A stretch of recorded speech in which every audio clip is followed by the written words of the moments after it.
Assalamualaikum warahmatullahi wabarakatuh. Saya Ragil Ayu Pangestuti, siswa kelas 11 MIPA 1 SMA Negeri 1 Jember. Kali ini saya akan menjelaskan tentang materi pemanasan global atau global warming yang sedang terjadi. Yang akan saya jelaskan antara lain adalah definisi pemanasan global, bagaimana pemanasan global bisa terjadi, dan dampaknya bagi lingkungan apa, serta apa solusi kita untuk menghindari pemanasan global. Untuk materi lebih lengkapnya akan dijelaskan dalam PPT berikut ini. Aku akan menjelaskan tentang global warming atau pemanasan global. Jadi pada PPT ini akan dijelaskan 4 poin. Yang pertama ada definisi pemanasan global. Yang kedua, faktor penyebab pemanasan global. Selanjutnya ada dampak pemanasan global bagi lingkungan. Dan yang terakhir adalah solusi untuk mengurangi terjadinya pemanasan global. Oke, yang pertama, apa itu pemanasan global? Pemanasan global adalah memanasnya iklim bumi secara umum, atau bisa disebut juga sebagai kondisi meningkatnya suhu rata-rata permukaan bumi akibat konsentrasi gas rumah kaca yang berlebih.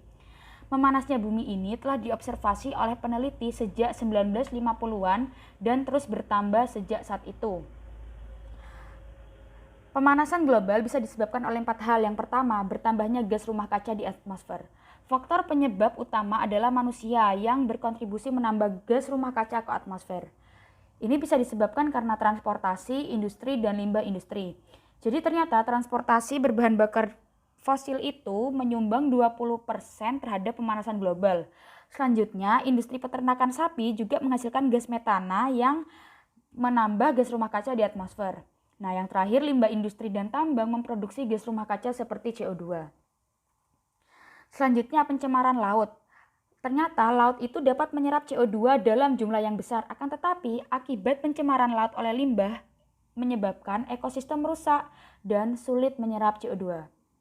Penebangan dan pembakaran hutan. Penebangan dan pembakaran hutan ini meningkatkan kadar CO2 di atmosfer secara langsung akibat asap yang dihasilkan oleh pembakaran hutan.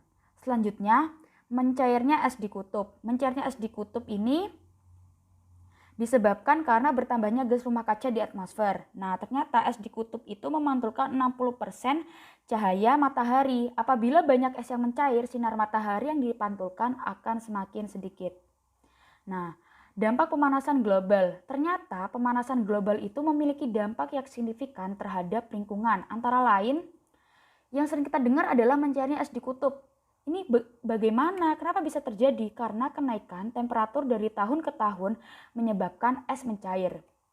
Efeknya menyebabkan perubahan ekosistem, sinar matahari tidak dapat dipantulkan kembali, dan yang tentu salju dan es akan semakin sedikit. Nah, apabila es di kutub sudah mencair, selanjutnya yang terjadi adalah meningkatnya ketinggian air laut. Nah, apabila air laut ini meninggi, beberapa pulau akan tenggelam. Apabila ada kota yang menempati garis pantai, maka perlahan kota tersebut bisa tenggelam.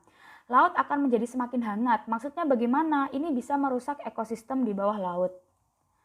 Nah, selanjutnya meningkatnya temperatur secara konstan. Ini berhubungan dengan pergantian musim. Jadi musim kemarau lebih panjang. Ini sangat berefek kepada negara kita yang memiliki 2 musim. Jadi musim kemarau itu bisa lebih panjang di Indonesia. Selanjutnya, permafrost mencair. Permafrost itu apa? Permafrost adalah tanah beku. Jadi tanah beku ini fungsinya untuk menyimpan CO2. Apabila permafrost mencair, maka CO2 akan lepas ke atmosfer. Selanjutnya, pergantian musim yang tidak menentu akibat meningkatnya temperatur secara konstan. Ini sering terjadi di wilayah Khatulistiwa. Badai dan tornado akan lebih besar. Nah, ini banjir yang melanda wilayah akan semakin besar setiap tahunnya. Contohnya yang terjadi di Sungai Mississippi pada tahun 2011. Siklus hidup tumbuhan menjadi berubah. Nah, akibat dari musim dan iklim yang berubah, ini akan membuat siklus hidup tanaman berubah dan migrasi hewan berubah pula. Selanjutnya, what must we do to avoid global warming? Global warming itu sudah nggak bisa dihindari karena sudah terjadi. Yang bisa kita lakukan adalah mengurangi dampaknya bagi lingkungan. Nah, yang pertama bisa kita lakukan adalah beralihlah menggunakan kendaraan umum. Karena ternyata menggunakan kendaraan umum bisa mengurangi kadar CO2 di udara. Selanjutnya, menanam pohon. Bagaimana? Usahakan setiap anggota keluarga memiliki 1 buah pohon. Pohon yang bisa ditanam yang memiliki batang yang keras. Nah, bagaimana jika aku nggak bisa menanam pohon? Maka kita jangan merusak dan menebang pohon. Selanjutnya, kurangilah penggunaan plastik. Kita bisa menggunakan tote bag untuk belanja atau menggunakan plastik daur ulang. Seperti plastik yang dibuat menjadi keranjang untuk dibuat tas belanja. Selanjutnya, mengurangi penggunaan listrik.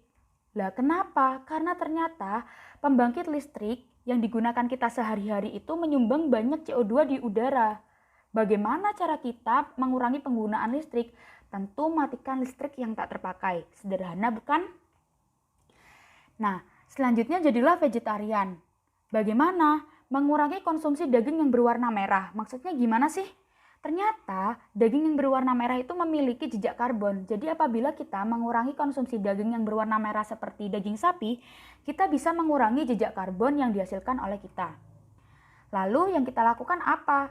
Beralihlah menjadi vegetarian. Atau jika aku nggak bisa jadi vegetarian, maka kurangi mengonsumsi daging sapi misal seminggu sekali atau sebulan 2 kali gitu. Yang terakhir tentunya adalah ajaklah sekitar kalian untuk menjaga lingkungan. Kenapa? Karena apabila hanya kita menjaga lingkungan sementara orang lain tidak, maka sama saja kita tidak bisa mengurangi dampak pemanasan global. Karena ada yang mengatakan bahwa sharing is caring. So, go green, love your environment, and save the earth like it's the only planet we can get birth. Sekian penjelasan tentang materi pemanasan global secara umum dari saya.